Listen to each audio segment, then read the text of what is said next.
என் அம்மா நான் பார்த்து வியந்த தேவதை. பாசத்தில் தனக்குள் என்னை புதைத்து வைத்தவள்.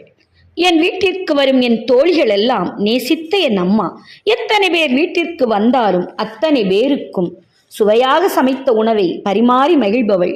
ரோஜா மலரே ராஜகுமாரி என்று பாடிக்கொண்டே சமையல் செய்பவள். சுத்தத்திற்கு மறுபெயர் என் அம்மா என்பேன்.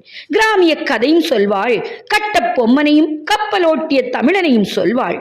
அரசியலும் தெரியும். என் அப்பா ராமாயணத்தில் தொடங்குவார், கிளை கதைகள் விரிந்து கொண்டே போகும். காமராசரை பேசுவார், அண்ணாவையும் பேசுவார். பாரதிதாசன் கவிதைகள் சொல்லும் பொழுது மெய் சிலிர்ப்பார், என் குருதியும் சிலிர்க்கும்.